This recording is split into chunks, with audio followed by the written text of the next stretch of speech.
দেশের বিভিন্ন জেলায় অভিযান চালিয়ে প্রায় 1.5 লাখের বেশি লিটার জ্বালানি তেল জব্দ করেছে প্রশাসন।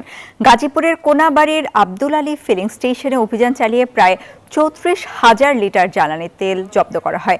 চট্টগ্রামের সীতাকুণ্ডে অবৈধভাবে মজুত করা প্রায় 25,000 লিটার জ্বালানি তেল জব্দ করেছে প্রশাসন।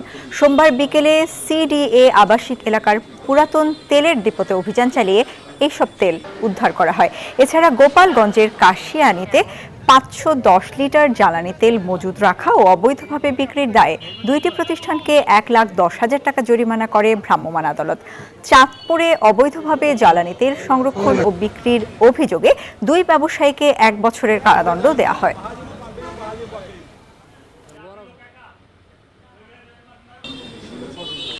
আমরা বেশ কয়েকটা জায়গায় রেড দিয়েছি, সেখানে গিয়েছি। আজকে এখানে আমরা প্রায় 25,000 লিটার ডিজেল আমরা এখানে কিন্তু জব্দ করতে সক্ষম হয়েছি। আমাদের জেলা প্রশাসন এবং অন্যান্য পুলিশ বিভাগ এবং আমাদের গোয়েন্দা সংস্থাগুলো আমরা তৎপর রয়েছি এবং তাদেরকে আমরা আইনের আওতায় এনে আমরা দৃষ্টান্তমূলক শাস্তি নিশ্চিত করব। 200-র বেশি সার্ভিস ও ফিচারে লেনদেনের সব বিকাশ অ্যাপে সম্ভব।